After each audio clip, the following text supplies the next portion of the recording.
హల్లెలూయా హల్లెలూయా. స్తుతియు ఘనత నీకే.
సర్వాధికారి అయిన దేవుడో ప్రభా, నీ మార్గములు న్యాయములు కృప సత్యములై ఉన్నవి.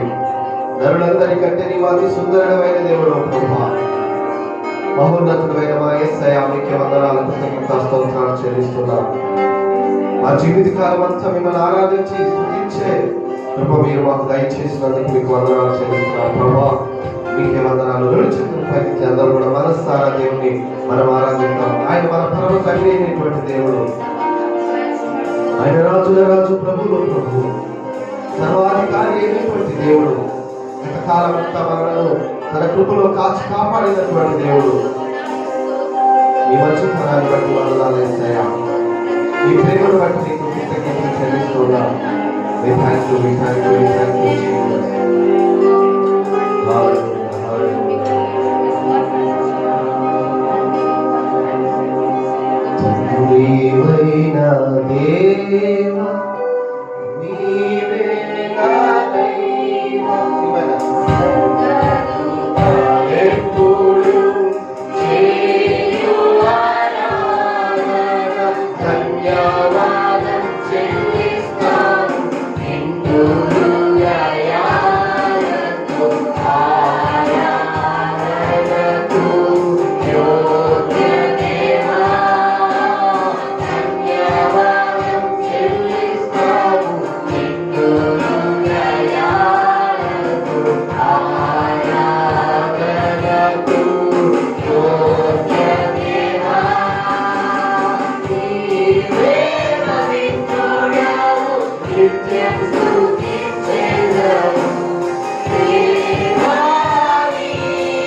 పరిశుద్ధుడు పరిశుద్ధుడు పరిశుద్ధుడు అని కొనియాడబడుతున్న మా పరమ తండ్రి, నీకే వందనాలు చెల్లిస్తున్నాం. చిన్న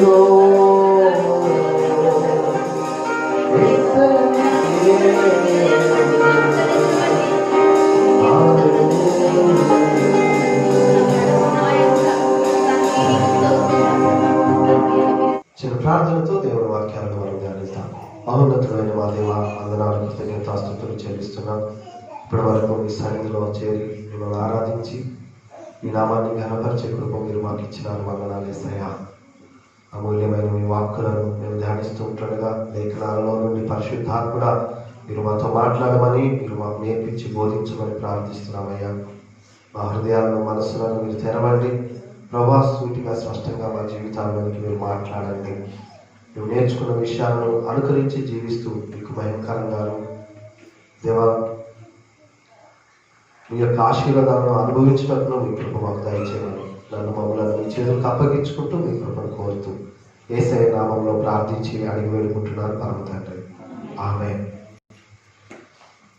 దేవుని వాక్యములను మనం గమనిస్తామండి. ఈ రాత్రికాల సమయంలో కుటుంబ ప్రార్థన యొక్క ప్రాముఖ్యతను గురించి కొద్ది సమయం మనం దేవుని మాటలను విందాము. యెహోషువ గ్రంథము 24వ అధ్యాయము 15వ వచనాన్ని నేను చదువుతున్నాను, గమనిద్దాం. యెహోవాను సేవించుట మీ దృష్టికి కీడని తోచిన ఎడల మీరు ఎవరిని సేవించెదరో, నది అద్దరిని మీ పితరులు సేవించిన దేవతలను సేవించెదరో, అమోరీయుల దేశమున మీరు నివసించుచున్నారే వారి దేవతలను సేవించెదరో నేడు మీరు కోరుకొనుడి.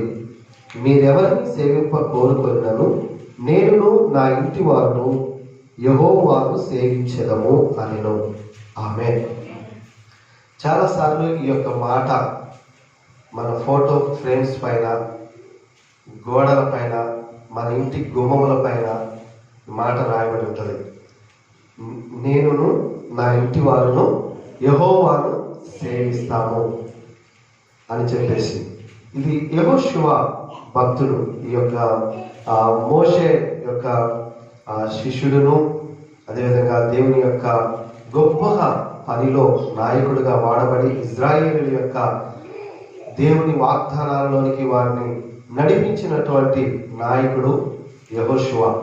ఈ యొక్క యెహోషువ అందరూ కూడా తమ తమ స్వాస్థ్యములను స్వాధీనపరచుకున్న తర్వాత తను చెబుతూ ఉన్నటువంటి మాట, అంటే ఇజ్రాయెల్ అయినటువంటి వారు కొన్ని విషయాల్లో కొంత అనుమానపు స్థితిని కలిగి ఉండి ఆ దేవుని మరిచేటటువంటి పరిస్థితిలో ఉన్నప్పుడు, దేవుని విడిచి వెళ్ళేటటువంటి ఆలోచనలో వారు ఉన్నప్పుడు వారందరితో తను చెప్పినటువంటి మాట ఏంటి అని అంటే, మీరు ఎవరిని సేవించదో మీరు వారిని సేవించండి, నేను నా ఇంటి వారును యెహోవాను మేము సేవిస్తాము. హల్లెలూయా. దేవుని బిడ్డలారా, కుటుంబాలుగా దేవుని మనం సేవించటం అనేటటువంటిది ఎంతో గొప్ప ధన్యకరమైనటువంటి విషయం. ఆమేన్. హల్లెలూయా. కుటుంబాల దేవుని సేవించటము అని అంటే కేవలం దేవుని యొక్క పరిచర్య చేయటం గురించి మాత్రమే కాదండి. దేవుని పరిచర్య చేయటం అనేటటువంటి దాన్ని పక్కకు పెడితే కుటుంబాలుగా దేవుణ్ణి ఆరాధించటం అనేటటువంటిది, కుటుంబాలుగా దేవుని నామాన్ని మహిమపరచటం అనేటటువంటిది, కుటుంబాలుగా దేవుని యొక్క చిత్తంలో కొనసాగటం అనేటటువంటిది, దేవునిలో కుటుంబాలుగా కలిసి జీవించటం అనేటటువంటిది కుటుంబాలకు గొప్ప ఆశీర్వాదకరమైనటువంటి విషయం. ఆమేన్. కుటుంబాలు బాగున్నప్పుడే మన యొక్క సంఘములు బాగుంటాయి. సంఘాలు బాగున్నప్పుడే, సంఘములు దేవునికి మహిమకరంగా ఉన్నప్పుడే ఈ సంఘములు సమాజాన్ని బాగు చేయటం, సమాజానికి ఆశీర్వాదకరంగా ఉండటం, సమాజాలు బాగుండటం అనేటటువంటి జరుగుతుంది. ప్రతి కుటుంబము కూడా దేవుని దృష్టిలో ఎంతో ప్రాముఖ్యమైనటువంటి కుటుంబముగాను, ఎంతో విలువైనటువంటి కుటుంబాలుగా మన కుటుంబాలు, మన వ్యక్తిగత జీవితాలు ఉంటున్నాయి. ఆమేన్. దేవుని దృష్టిలో ప్రతి వ్యక్తి ప్రాముఖ్యమైనటువంటి వారే, ప్రతి కుటుంబం కూడా ప్రాముఖ్యమైనటువంటిదిగా ఉంటూ ఉన్నది. కుటుంబములు, మనము కుటుంబములుగా దేవునికి మహిమకరంగా జీవిస్తున్నప్పుడు కుటుంబాలు సరైనటువంటివిగా దేవుని యొక్క చిత్తంలో, దేవుని యొక్క మహిమార్థంగా జీవిస్తూ ఉన్నప్పుడు మనం ఉంటున్నటువంటి మన వీధులు కావచ్చు, మన యొక్క ప్రాంతములు, మనం ఉంటున్నటువంటి గ్రామములు, మన యొక్క పట్టణాలు కూడా దీవెనకరంగా ఉంటాయి. ఆమె ఒక వ్యక్తి, ఒక కుటుంబము ఆ యొక్క వ్యవస్థను, ప్రాంతాలను ప్రభావితం చేయగలగరు. గతంలో ఎంతో మంది ఎన్నో కుటుంబాలు, ఎందరో వారు ఒకరు యొక్క ప్రాంతములను, వారు ఉన్నటువంటి ప్రాంతాలను, వారు ఉన్నటువంటి ప్రజలను ప్రభావితం చేయటం అనేటటువంటి జరిగింది. కాబట్టి మన దేవుడు కుటుంబాలుగా మనలను సృష్టించారనే విషయాన్ని గమనించాలి. దేవుడు మొదటి మానవుడైనటువంటి ఆదాము అవ్వలను సృష్టించినప్పుడు తన పోలికలో, తన స్వరూపంలో వారిని ఆయన స్త్రీనిగా, పురుషునిగా చేయటం అనేటటువంటి జరిగింది. అంటే దేవుడు ఆరంభంలోనే ఒక కుటుంబాన్ని సృజించడం అనేటటువంటిది మనం చూస్తున్నాం. ఆ తరువాత పతనమైనటువంటి మానవుని యొక్క జీవితాలను తిరిగి కట్టడం కొరకు, నశించినటువంటి మానవుని తిరిగి రక్షణలోనికి నడిపించడం కొరకు ఆయన ఆది నుండి కూడా ఒక్కొక్క కుటుంబాన్ని ఆయన తన యొక్క చిత్తంలోనికి పిలవటం, ఆహ్వానించటం అనేటటువంటి మనం చూస్తున్నాం. నోవాహు దగ్గరికి వెళ్తా ఉన్నాడు దేవుడు. హల్లెలూయా. నీవు, నీ భార్య, నీ పిల్లలైనటువంటి వారితో కలిసి ఒక ఓడను నిర్మించి ఆ యొక్క ఓడలోనికి మీరు రావాలని చెప్పేసి దేవుడు తన కుటుంబాన్ని అడగటం అనేటటువంటిది మనం చూస్తున్నాం. తన కుటుంబాన్ని ఆయన ఆహ్వానించడం అనేటటువంటిది మనం చూస్తున్నాం. ఆ తర్వాత అబ్రహాం కుటుంబాన్ని కోరుతారు దేవుడు. వారి సంతానం ఏమితోటి ఉండి వారు అతి క్లిష్టమైనటువంటి పరిస్థితులు ఉన్నప్పుడు దేవుడు వారిని దర్శించి, నీకు సంతానం ఇస్తా, నీ సంతానాన్ని నేను ఆశీర్వదిస్తాను, భూమి యొక్క సమస్త వంశములు నీ సంతానం వలన ఆశీర్వదించబడినట్లుగా నిన్ను, నీ కుటుంబాన్ని నేను దీవిస్తానని చెప్పేసి దేవుడు తన కుటుంబాన్ని ఆహ్వానించడం జరిగింది. ఆ తర్వాత తన కుమారుడైనటువంటి ఇస్సాకును, ఆ తర్వాత యాకోబు కుటుంబాన్ని దేవుడు దీవించడం మనకు తెలుసు. ఆయన ఒంటరిగా వెళుతున్నారు, నేను నీకు తోడుగా ఉన్నాను, నేను నీకు కుటుంబాన్ని ఇస్తాను, నీ కుటుంబంతో నువ్వు మరలా తిరిగి ప్రాంతానికి వస్తావు, నీలో నుండి ఒక జనాంగాన్ని, ఇజ్రాయెల్ జనాంగాన్ని, నేను ఇజ్రాయెల్ దేశంగా నేను నిన్ను, ఒక్కడిగా ఉన్న నిన్ను నేను మారుస్తానని చెప్పేసి దేవుడు వాగ్దానం చేస్తున్నారు. ఆ తర్వాత మోషే యొక్క కుటుంబాన్ని మనం చూడగలం. తన తల్లి ఎంతో ఆత్మీయురాలు.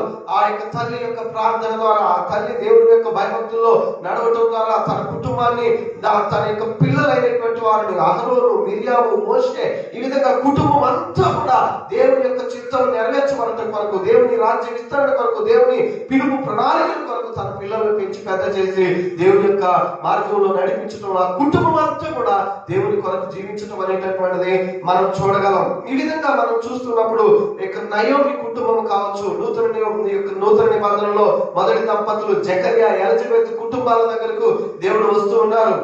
నేను మీకు కుమారుని ఇస్తా, మీరు ఈ విధంగా చేస్తానని చెప్పేసి దేవుడు ఆ కుటుంబంతో మాట్లాడుతున్నారు. ఆ తర్వాత అకుల, ప్రిస్కిల్లాలు సంతానం లేదు కానీ ప్రభు కొరకు కుటుంబంగా వారు జీవించడం అనేటటువంటిది, వారు దేవుని యొక్క చిత్తంలో కొనసాగటం అనేటటువంటిది మనకు తెలుసు. తిమోతి యొక్క అవ్వ అయినటువంటి లోయి, తల్లి అయినటువంటి యునికే, ఈ విధంగా వీరందరూ కూడా కలిసి కుటుంబంగా ఆ యొక్క తన యొక్క బిడ్డను ప్రభు రాజ్య విస్తరణ కొరకు ఆ కుటుంబముగా వారు ప్రభుని సేవిస్తూ ఉన్నప్పుడు ఆ కుటుంబంలో ఆ యొక్క బిడ్డ రక్షణ పొందటము, యవన కాలంలో నుండే, చిన్న బాల్య దశలో నుండే ప్రభు చిత్తం కొరకు తను పెంచబడి గొప్ప పరిచర్య పౌలు తర్వాత పౌలు స్థాపించినటువంటి సంఘములను కానివ్వండి, ఇంకా గొప్పగా సంఘాలను విస్తరించి సంఘాలను కట్టుటలో తిమోతిని గొప్పగా దేవుడు వాడుకున్నారు. తన కుటుంబము దాని కొరకు నిలబడటం అనేటటువంటిది ఈ విధంగా చెప్పుకుంటూ వెళ్ళినప్పుడు, ప్రియా దేవుని బిడ్డలారా, కుటుంబాలను దేవుడు కోరుకుంటూ ఉన్నారు. ఆమేన్, హల్లెలూయా. దేవుని దృష్టిలో నీ కుటుంబము ఎంతో విలువైనటువంటిది. నీ కుటుంబము దేవునికి అవసరమై ఉంటామన్నది. ప్రతి కుటుంబము కూడా దేవుని రాజ్య విస్తరణ కొరకు, దేవుని యొక్క మహిమ కొరకు జీవించాలి. ఇది జరగాలి అని అంటే కుటుంబ ప్రార్థన అనేటటువంటివి చాలా ప్రాముఖ్యమైనటువంటి విషయాలు. ఆమేన్. కుటుంబ ప్రార్థన అనేటటువంటిది చాలా ప్రాముఖ్యమండి. బైబిల్ గ్రంథంలో కొన్ని కుటుంబాలను మనం చూస్తాం. దావీదు యొక్క కుటుంబము, అదేవిధంగా సౌలు యొక్క కుటుంబము. దావీదు మహారాజు ఆయన గొప్పగా ప్రార్థన చేస్తా ఉన్నారు. ఒక ప్రార్థన చదువుదాము. సమూయేలు రాసినటువంటి 2వ గ్రంథము 7వ అధ్యాయము ఆఖరి వచనాన్ని మనం గమనిద్దాం. సమూయేలు రాసినటువంటి 2వ గ్రంథము 7వ అధ్యాయము 29వ వచనం ఆఖరి వచనం. దయచేసి నీ దాసుడనైన నా కుటుంబము నిత్యము నీ సన్నిధిలో ఉండునట్లుగా దాన్ని ఆశీర్వదించుము. యెహోవా నా ప్రభువా, నీవు సెలవిచ్చి ఉన్నావు, నీ ఆశీర్వాదము నుండి నా కుటుంబము నిత్యము ఆశీర్వదించబడును గాక. ఆమేన్, హల్లెలూయా. ఇక్కడ ఉన్నటువంటి ప్రతి వారికి, లోకంలో ఉన్నటువంటి ప్రతి ఒక్కరు కూడా దేవుని ఆశీర్వాదము మాకు, మా పిల్లలకు, మా కుటుంబం పైన ఉండాలని కోరుకుంటారు. అవునా అండి? మన ప్రార్థనలు అవి. నేను నా భర్త బాగుంటేనే చాలని అక్కడితోనే ఆపివేయం. మన పిల్లలు బాగుండాలి, ఆ తర్వాత వారి పిల్లలు తరతరాలకు కూడా దేవుని ఆశీర్వాద దీవెనతో ఈ కుటుంబం అనేది ఆశీర్వదించబడుతూ ఉండాలి. ఈ యొక్క భక్తుడైనటువంటి దావీదు కూడా తను ప్రార్థన చేస్తున్నారు. దావీదు ఒక గొర్రెలు కాసుకునేటటువంటి వ్యక్తి. ప్రతి కుటుంబం కూడా ఎక్కడో అక్కడ దేవుని యొక్క విషయాల్లో టర్న్ అవటం అనేటటువంటి జరుగుతుంది. ఒక గొర్రెల కాపురిగా ఉన్నాడు. తన కుటుంబం కూడా తనను విడిచిపెట్టినటువంటి పరిస్థితి, మర్చిపోయినటువంటి స్థితి. కానీ దేవుణ్ణి ఎంతగానో ప్రేమించేటటువంటి వ్యక్తి, దేవుణ్ణి స్తుతించి గొప్పగా ఆరాధించేటటువంటి వాడు. ఎన్నో కీర్తనలు ఆయన రాయటం మనకు తెలుసు. ఉన్నతమైనటువంటి ప్రార్థనలు, ఉన్నతమైనటువంటి ఆరాధనలు చేసినటువంటి భక్తుడు దావీదు మహారాజు. దేవుడు దాన్ని బట్టి ఆయనని ఎన్నుకోవటం అనేటటువంటి జరిగింది.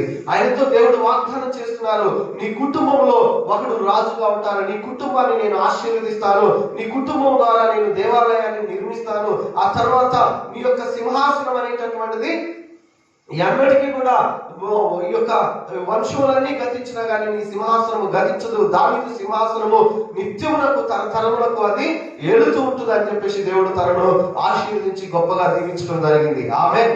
ఎందుకు అనంటే దావీదు యొక్క విధేయత, దావీదును దేవుణ్ణి ప్రేమించినటువంటి విధానము అది చాలా ప్రాముఖ్యమైనటువంటిది. దావీదు ఇక్కడ గొప్పగా తన కొరకు, తన కుటుంబం కొరకు ప్రార్థన చేస్తున్నారు. నీ దాసుడైనటువంటి నా కుటుంబము నిత్యము నీ సన్నిధిలో ఉంటున్నట్లుగా. ఎక్కడ ఉండాలంటే కుటుంబము, మా పిల్లలు ఉద్యోగస్తులు కావాలి, గొప్ప గొప్ప వ్యాపారస్తులు కావాలి, లేకుంటే వాళ్ళ పెద్ద పెద్ద ఆఫీసర్లు అవ్వాలి, మంచి బంగారు కట్టుకోవాలి, కార్లలో తిరగాలి. ఇది కాదు తన యొక్క ప్రార్థన. అవన్నీ మనకు కావాలి, అవన్నీ ప్రాముఖ్యమైనటువంటి విషయాలే. దేవుడు కూడా అవన్నీ ఇచ్చేటటువంటి దేవుడే. హల్లెలూయా. దేవుడు వాటికి వ్యతిరేకమైనటువంటి దేవుడు ఏమీ కాదు. కానీ తన యొక్క ప్రార్థన ఎలాగుందంటే, నా కుటుంబము, నా పిల్లలు నిత్యము నీ సన్నిధిలో ఉండాలయ్యా. ఆమేన్. ఎంత గొప్ప ప్రార్థన అండి, ఎంత గొప్ప కోరిక అండి. ఎంతమంది తల్లులు, ఎంతమంది తండ్రులు ఈ యొక్క ప్రార్థన చేస్తారు? మా పిల్లలకు మంచి వివాహాలు కావాలి, వారికి పిల్లలు కావాలి, వారి పిల్లలకు పిల్లలు కావాలి, వాళ్ళకి మంచి కార్లు కావాలి, బంగ్లాలు కావాలి, బిల్డింగ్లు అనేటటువంటి వాళ్ళు. కానీ నా పిల్లలకు రక్షణ కావాలి, వారు నీ సన్నిధిలో నిత్యము జీవించాలి, వారు నీ పిల్లలుగా నీ సన్నిధిలో ఎదగాలి, నీకు మహిమకరంగా నా కుటుంబము నేను ఉండాలి అని ఎందరో ప్రార్థన చేస్తున్నారండి. ఎన్ని కుటుంబాలు అట్లా ఉంటూ ఉన్నాయి. దావీదు తన కుటుంబం గురించి తను ప్రార్థన చేస్తున్నారు. వారు నిత్యము నీ సన్నిధిలో ఉండునట్లుగాను నా కుటుంబమును ఆశీర్వదించయ్యా. యెహోవా నా ప్రభువా, నీవు సెలవిచ్చి ఉన్నావు, నీ ఆశీర్వాదము నుండి నా కుటుంబము నిత్యము ఆశీర్వదించబడును గాక. ఆమేన్. హల్లెలూయా. సౌలు కుటుంబము, దావీదు కుటుంబాన్ని మనం గమనించినప్పుడు ఇదే అధ్యాయంలో మూడవ అధ్యాయంలో మొదటి వచనాన్ని నేను చదువుతున్నాను. ఇక్కడ గమనిస్తాం. సౌలు కుటుంబీకులను దావీదు కుటుంబీకులను బహుకాలంలో యుద్ధము జరగగా దావీదు అంతకంతకు ప్రబలెను, సౌలు కుటుంబము అంతకంతకు నీరసిల్లెను. ఇక్కడ రెండు కుటుంబాలు ఉంటున్నాయి. ఒక కుటుంబం ఏమో అంతకంతకు ప్రబలుతూ ఉందంట, అంతకంతకు హెచ్చించబడుతుంది, అంతకంతకు ఆశీర్వదించబడుతుంది, అంతకంతకు దీవెనకరంగా మార్చబడుతుంది. ఇంకొక కుటుంబం ఏమో అంతకంతకు క్షీణిస్తూ ఉంది, నీరసిల్లిపోతూ ఉంది. ఏంటి మరి కారణం? దేవుడు పక్షపాత కాదండి. దేవుడు వాక్యం అంటుంది దేవుడు పక్షపాతి కాదు. చాలాసార్లు కొన్ని కుటుంబాలు దీవించబడుతూ, ఆశీర్వదించబడుతూ, అభివృద్ధి చెందుతూ ఉన్నప్పుడు మా కుటుంబాలు ఎందుకు ఇట్లా అవుతున్నాయి, మాకెందుకు ఈ అనారోగ్యాలు, మాకెందుకు ఈ అసమాధానకర పరిస్థితులు, మాకెందుకు ఇలాంటి దుఃఖములు, వ్యాధులు అని చెప్పేసి చాలా మంది వాళ్ళు దీవెనకరంగా ఉంటున్నారు కదా, వాళ్ళు బాగుంటున్నారు కదా అని చెప్పేసి చాలాసార్లు అనుకుంటుంటారు. దేవుడే మమ్మల్ని ఇట్లా చేస్తున్నారు, దేవుడు వాళ్ళని ప్రేమిస్తా ఉన్నాడు, మమ్మల్ని ద్వేషిస్తా ఉన్నాడు. లేదండి, దేవుడు అందరినీ ప్రేమిస్తా ఉన్నారు. హల్లెలూయా. దేవుడు వాక్యం అంటుంది దేవుడు లోకమును ఎంతో ప్రేమించను, నిన్ను నన్ను మనలను మాత్రమే కాదు, లోకంలో ఉన్నటువంటి ప్రతి మనుష్యుడిని దేవుడు ప్రేమిస్తున్నారు. అందుకే పేతురు గారు అపోస్తల కార్యగ్రంథంలో మాట్లాడుతూ 10-11 అధ్యాయంలో దేవుడు పక్షపాతి కాదు, ఆయనకు నిజముగా భయపడేటటువంటి వారిని, ప్రతి కుటుంబం కూడా, ప్రతి వారిని కూడా ఆశీర్వదించే దేవుడు అని చెప్తా ఉన్నారు. హల్లెలూయా. దేవునికి భయపడుతూ ఆయన మాటలకు విధేయత చూపే కుటుంబాలను దేవుడు నిత్యం కూడా ఆశీర్వదించేటటువంటి దేవుడు అయి ఉంటున్నారండి. నీ కుటుంబం ఆశీర్వదించబడాలంటే దేవుని యొక్క మాటలకు విధేయత చూపేటటువంటి వ్యక్తిగా ఉండాలి. ఇక్కడ సౌలు కుటుంబము నీరసిల్లుట కొరకు, సౌలు కుటుంబము క్షీణించుట కొరకు ఏంటి కారణం? సౌలుకి కూడా వాగ్దానాలు ఉన్నాయి. సౌలుతోటి కూడా ఆయనను రాజుగా ఎన్నుకుంటూ ఉన్నప్పుడు సమూయేలు దైవజనుడు ఆ యొక్క సౌలుతో దేవుడు చెప్పినటువంటి మాట, నేను నిన్ను ఆశీర్వదిస్తాను, ఇశ్రాయేలు ప్రజల పైన నీవు రాజుగా ఉంటావు, నా మాటను విని నా కట్టడలను అనుకరిస్తూ నా చిత్తానుసారంగా నువ్వు జీవించినప్పుడు నీ యొక్క కుటుంబంలో ఒకడు మరలా రాజుగా ఉండక మానడు. దేవుడు వాగ్దానం చేసిండు సౌలుకు, కానీ సౌలు కుటుంబంలో అది నెరవేర్చబడలేదు. సౌలు జీవితంలో అది జరగలేదు. సౌలును బట్టి, సౌలు కుటుంబాన్ని బట్టి దేవుడు ఎంతగానో మనస్తాపాన్ని పొందాడు, ఎంతగానో ఆయన చింతపడుతూ దుఃఖించడం అనేటటువంటి జరిగింది. ఎందుకు?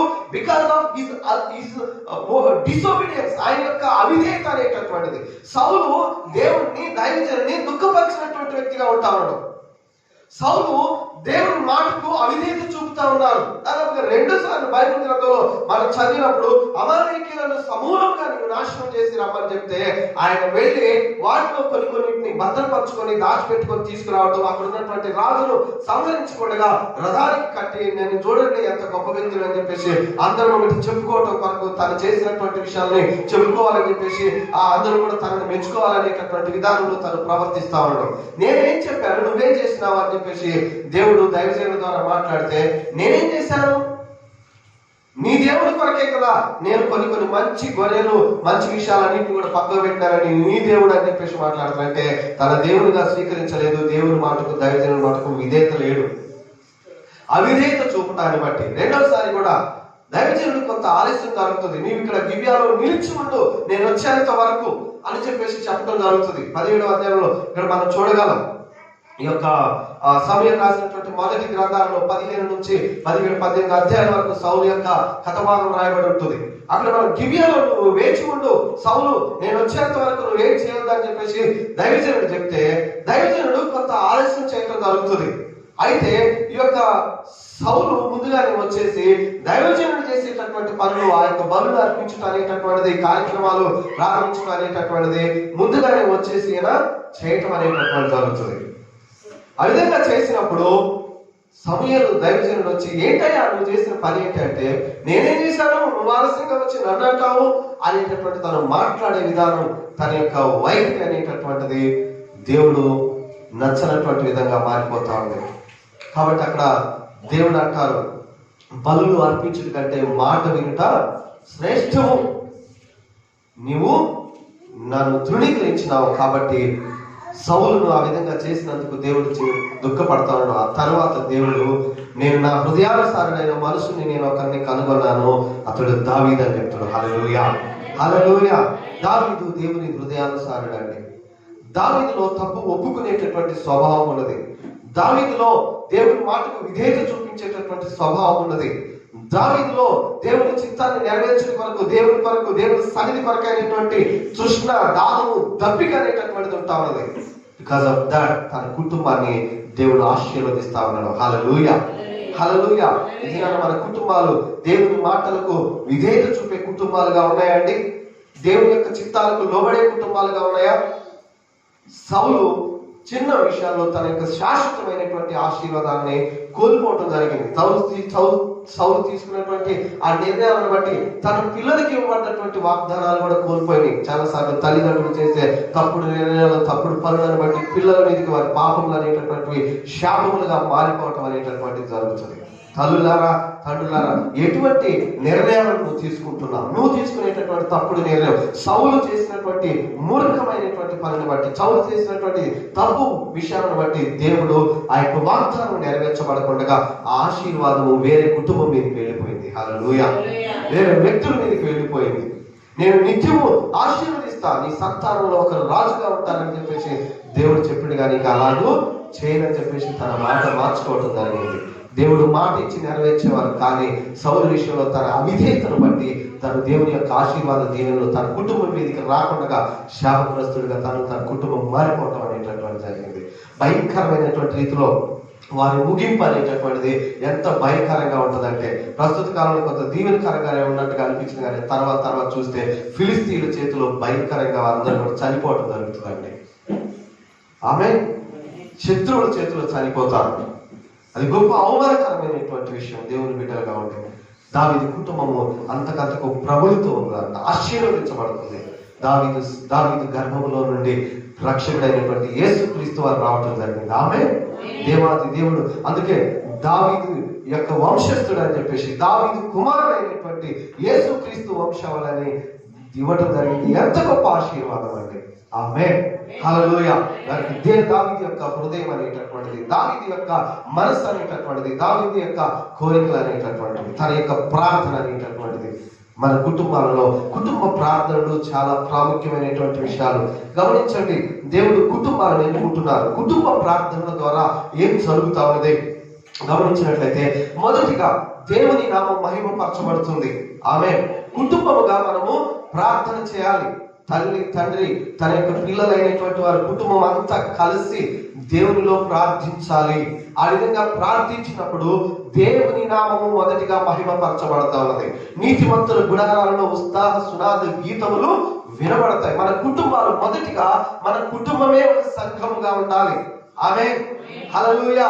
సంఘంలో ఏదైతే మనం నేర్చుకుంటున్నామో, సంఘంలో ఏదైతే మనము పొందుకుంటున్నామో, దేవుడు మనకు సేవకుల ద్వారా వాక్యం ద్వారా ఏదైతే నేర్పిస్తున్నారో, మన కుటుంబాలలో దేవుని నామము హెచ్చించబడాలి, దేవుని నామము మహిమపరచబడాలి. నీ కుటుంబం ద్వారా దేవుని నామము ఘనపరచబడాలి. ఎప్పుడైతే నువ్వు కుటుంబముగా కలిసి మొదటిగా నువ్వు ప్రార్థన చేయటం ప్రారంభిస్తావో, నువ్వు ఆ విధంగా చేయటం ద్వారా మొదటిగా జరిగే విషయం ఏంటంటే దేవుని నామము హెచ్చించబడుతుంది, దేవుని నామము మహిమపరచబడి ఘనపరచబడటం అనేటటువంటి జరుగుతుంది. అదేవిధంగా దేవుని యొక్క సన్నిధి మన యొక్క కుటుంబాలలో ఉండటం అనేటటువంటి జరుగుతుంది. ఆమేన్. నువ్వు ఎప్పుడైతే దేవుని సన్నిధిలో కుటుంబములుగా మనం కలిసి ప్రార్థిస్తామోనండి, దేవుని సన్నిధి అక్కడ ఉండటం జరుగుతుంది. ఎన్నో చికాకులు అనేటటువంటి సమస్యలు అనేటటువంటి వచ్చినప్పటికీ ఆ విధమైన గందరగోళం గలిబిలి అనేటటువంటిది లేకుండా దేవుని యొక్క సన్నిధి ప్రతి గదిలోనూ దేవుని యొక్క సన్నిధి మనం ఉంటున్నటువంటి మన కుటుంబంలో మనం అనుభవించడం అనేటటువంటి జరుగుతుంది. హల్లెలూయా. అదేవిధంగా దేవుని యొక్క గుణ లక్షణాలు, దేవుని యొక్క గుణ లక్షణాలు మన కుటుంబంలో మనలోను మన పిల్లల్లోనూ కనబడటం జరుగుతుంది. ఆమె ఎప్పుడైతే కుటుంబాలుగా మనం కలిసి ప్రార్థన చేస్తూ ఉంటామంటే ఆటోమేటిక్ గా జరిగేటటువంటి విషయం ఏంటంటే తెలియకుండానే దేవుని గుణ లక్షణాలు, దేవుని యొక్క క్యారెక్టర్ అనేటటువంటిది మనలోనికి రావడం జరుగుతుంది. ఆమె హల్లెలూయా. మనమందరం కూడా క్రీస్తు యొక్క పోలికలోనికి మనం మార్చబడాలి, క్రీస్తు సంపూర్ణతలోనికి మనము తీర్చిదిద్దబడాలి అన్ని విషయాల్లో కూడా. ఇది కుటుంబములుగా మనం ప్రార్థన చేస్తూ ఉన్నప్పుడు ఆటోమేటిక్ గా కుటుంబంలో జరిగేటటువంటి విషయం ఏంటంటే దేవుని గుణ లక్షణాలు, అంటే దేవుని యొక్క ప్రేమ, దేవుని యొక్క సమాధానము, దేవుని యొక్క పరిశుద్ధత అనేటటువంటిది, దేవుని క్షమాగుణం అనేటటువంటిది, ఇలాగో అన్ని విషయాలు కూడా మన యొక్క దేవుని యొక్క లక్షణాలు మన జీవితాల్లో కనబడటం అనేటటువంటి జరుగుతుంది. అదేవిధంగా మన యొక్క పిల్లలు కూడా దేవుని యొక్క మార్గాలను తెలుసుకొని దేవుని మార్గంలో వారు జీవించడం అనేటటువంటి జరుగుతుంది. ఆమేన్. దినాల్లో చాలా కుటుంబాలలో కుటుంబ ప్రార్థనలు లేకపోవటాన్ని బట్టే వారి పిల్లలు తల్లులు సంఘాలకు వస్తే వారి పిల్లల ఇళ్లలో టీవీలు సినిమాలు చూడటం అనేటటువంటి జరుగుతుంది. నువ్వు ప్రార్థన చేస్తూ ఉంటావు, వారు ఎక్కడో ఏమో జరుగుతూ ఉంటుంది.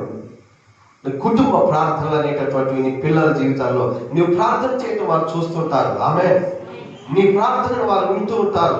నీ ప్రార్థన ద్వారా వారి జీవితాల్లో గొప్ప మార్పు రావటం అనేటటువంటి జరుగుతుంది. ఆమె హల్లెలూయా.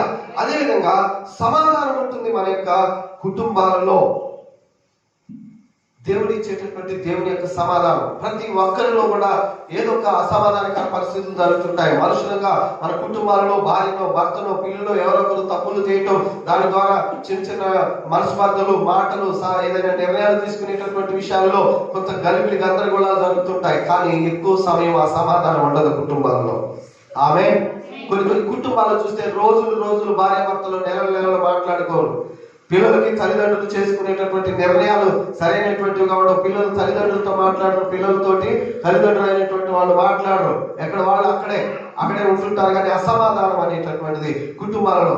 నీవు ఏ విధంగా ఇతరులకు సమాధానాన్ని చేయగలుగుతావు? అయితే ఎప్పుడైతే నువ్వు కుటుంబముగా కలిసి ప్రార్థిస్తుంటావో జరిగేటటువంటి విషయం ఏంటంటే కుటుంబంలో ఐక్యత ఉంటుంది. ఆమె ఒకరినొకరు త్వరగా క్షమించుకోవటం అనేటటువంటి జరుగుతుంది. ఒకరొకరు తిరిగి వెంటనే సమాధానంలోనికి రావటం అనేటటువంటి జరుగుతుంది. దేవుని సమాధానం ఆ గృహంలో ఉంటుంది.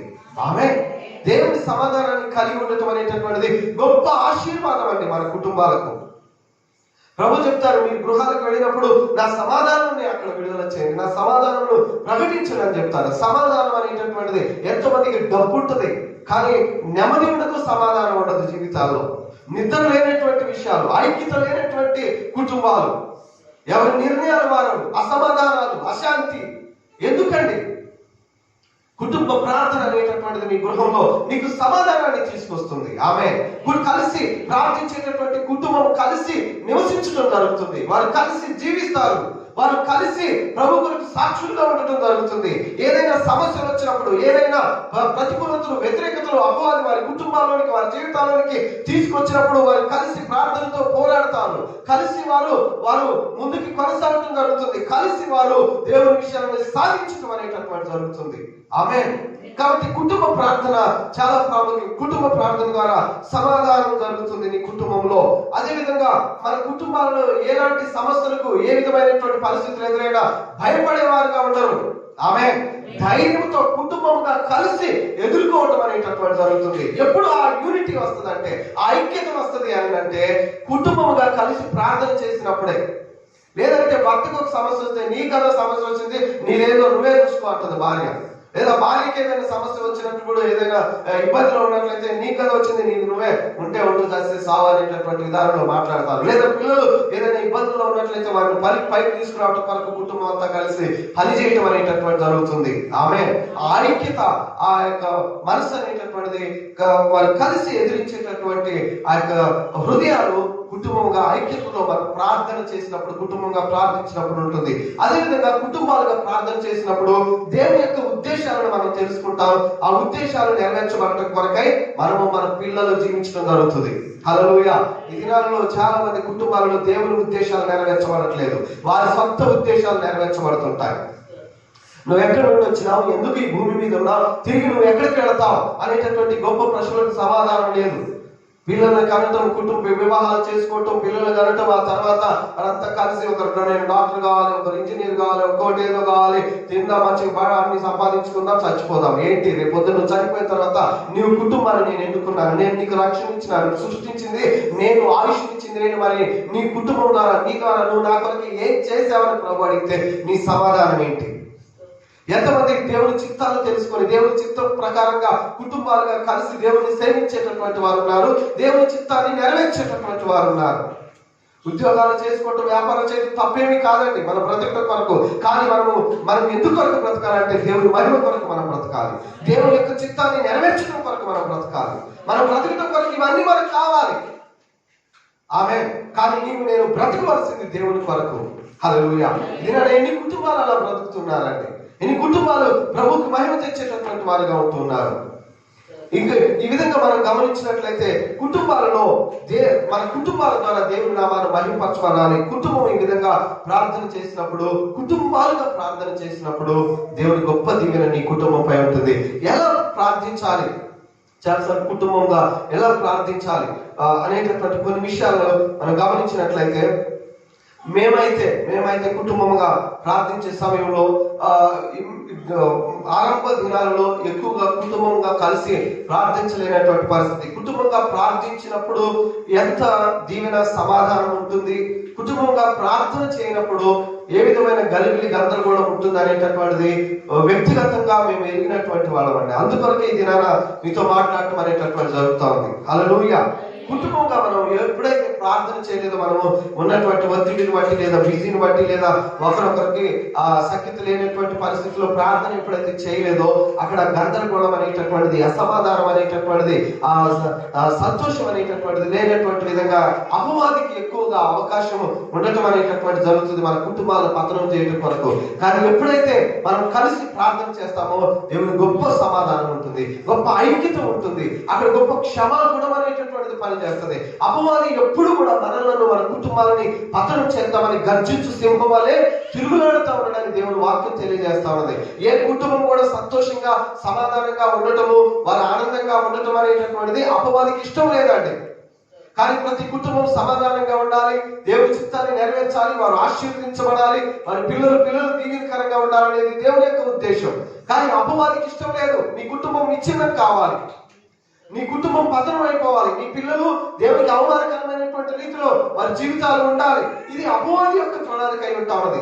దొంగతనమును, హత్య, నాశనం చేయటం తప్ప మరి దేనికి రాడని దేవుడు వాక్యం తెలియజేస్తా ఉన్నది. అయితే దేవుని యొక్క సమృద్ధి, దీవెనలు, ఆశీర్వాదాలు మన కుటుంబాలలో ఉండాలంటే మనం కలిసి కుటుంబముగా ప్రార్థన చేయాలి.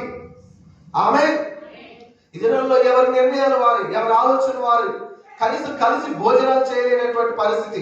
ఆ చిన్నతనంలో ప్రభుని కొత్తగా అంగీకరిస్తున్నటువంటి దినాలలో, అంతకుముందు కొందరు ప్రభుని నమ్మినటువంటి వారు చిన్న కంజర్లు, ఏ కుటుంబాలు ఆ కుటుంబాలు వాళ్ళ కంజర్లు వాళ్ళకు ఉండేవి. కలిసి ప్రభుని నమ్మినటువంటి వాళ్ళు సాయంకాలం పూట చక్కగా 1-2 పాటలు పాడుకొని ప్రార్థన చేసుకొని కంజర్లు చప్పుళ్ళు వినిపడేటటువంటిది.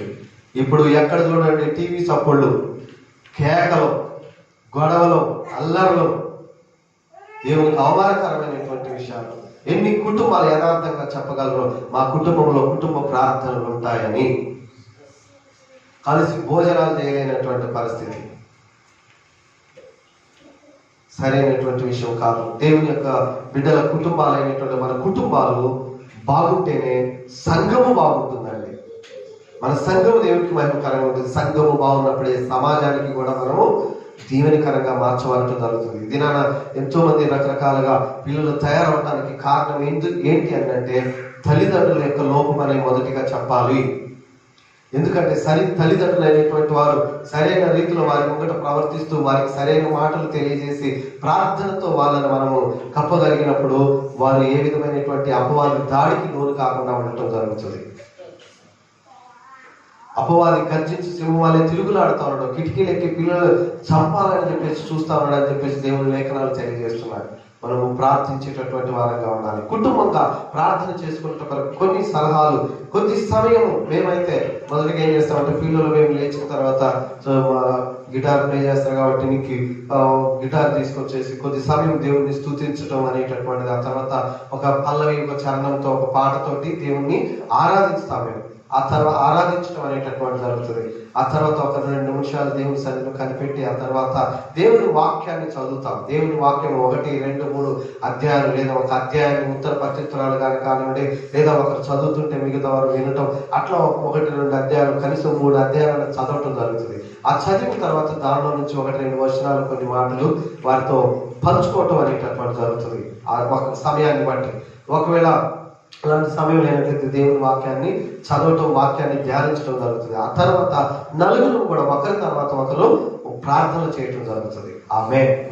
దేశం కొరకు, మన సంఘముల కొరకు, సంఘంలో ఉన్నటువంటి కుటుంబాల కొరకు, సేవకులైనటువంటి వారి కొరకు, నశించే ఆత్మల కొరకు, మా కుటుంబం కొరకు, కుటుంబ అవసరతల కొరకు, అక్కర్ల కొరకు, ఇతర అనారోగ్య సమస్యల్లో ఉన్నటువంటి వారి కొరకు కలిసి ప్రార్థన చేయటం జరుగుతుంది. ఈ విధంగా కుటుంబ ప్రార్థన ఉంటుంది. అదేవిధంగా సాయంకాలంలో ఎక్కువ సమయము విజ్ఞాపన, ఇతరుల కొరకు ప్రార్థన చేయటం అనేటటువంటి జరుగుతుంది ఉన్నటువంటి సమయమును బట్టి. అయితే ఈ విధంగా మనము ఒక వాతావరణాన్ని మన గృహంలో కలిగి ఉన్నప్పుడు, ఒక వాతావరణం అంటే దేవుని యొక్క సన్నిధికి మనం అవకాశం ఇవ్వటం జరుగుతుంది. దేవుని సన్నిధి ఉన్నప్పుడు నెమ్మది, సమాధానం, దేవుని యొక్క ఆనందం అనేటటువంటిది మన కుటుంబాలలో ఉండటం అనేటటువంటి జరుగుతుంది. ప్రియ దేవుని బిడ్డలారా, తల్లిదండ్రులుగా మనమందరం కూడా మన పిల్లలకు కుటుంబాలుగా కలిసి ప్రార్థన చేయాలి. చాలాసార్లు పురుషులు ఇది మా పని కాదు సంఘాలకు రావటం అనేటటువంటిది, లేదా ప్రార్థన చేయటం అనేటటువంటిది, మీరు ప్రార్థన చేసుకోండి వెళ్ళిపోతూ ఉంటారు, అది సరైనటువంటి విషయం కాదు. కుటుంబంగా కలిసి మనం ప్రార్థించడం వరకు మనము నిర్ణయాలు తీసుకోవాలి. ఆ విధంగా ప్రార్థించినప్పుడు ఖచ్చితంగా అత్యంత త్వరలోనే నీ కుటుంబంలో దేవుని యొక్క సన్నిధి కనబడుతుంది. ఆమేన్. దేవుని సన్నిధిని మీరు అనుభవిస్తారు.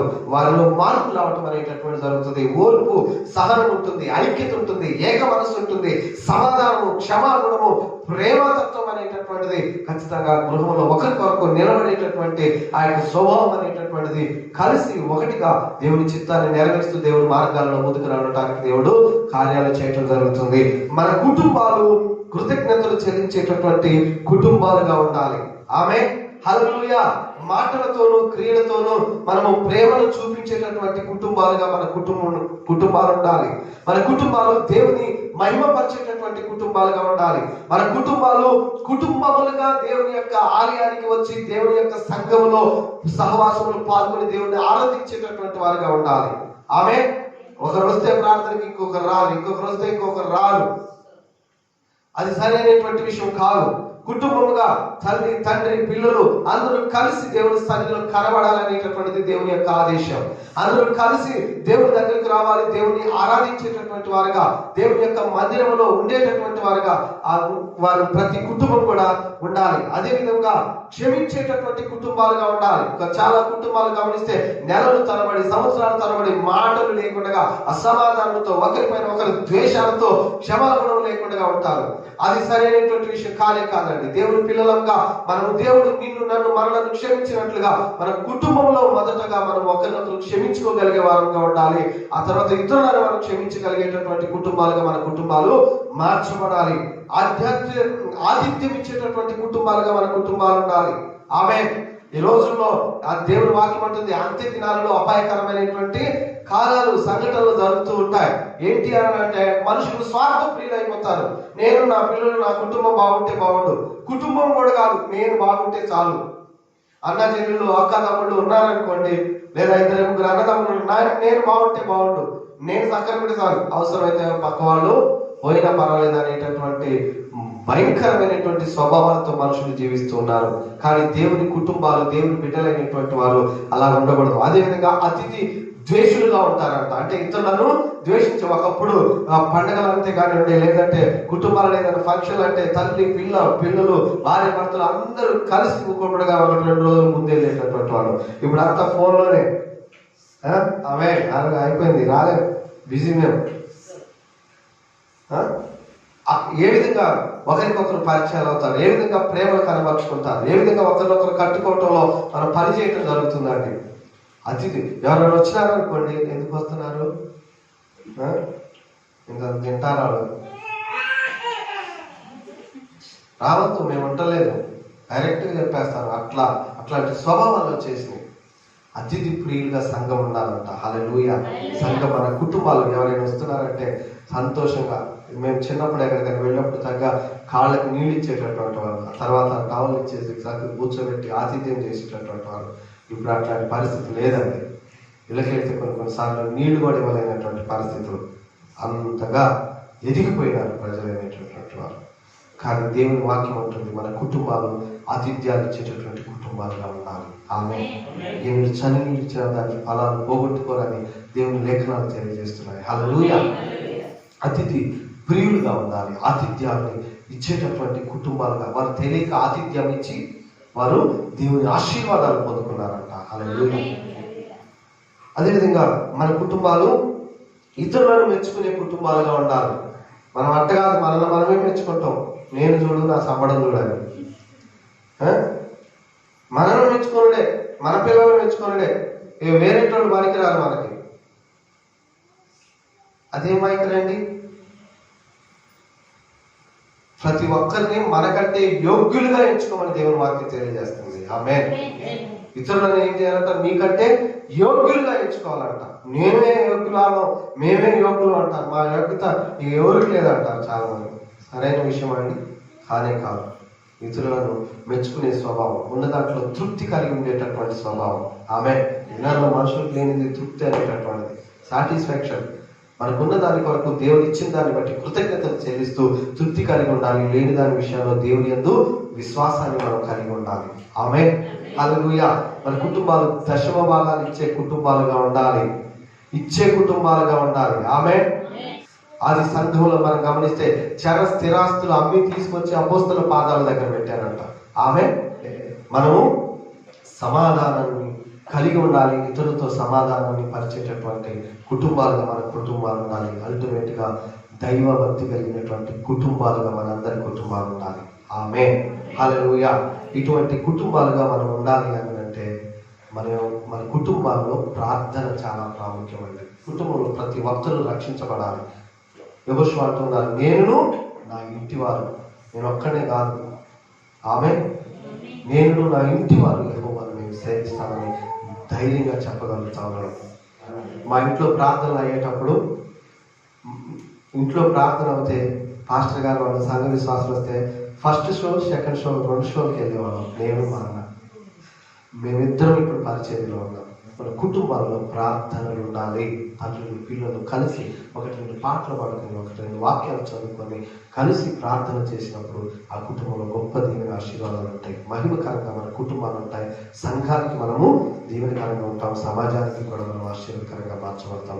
అటు రీతిలో మనం ప్రతి కుటుంబాలు దీవించబడును గాక.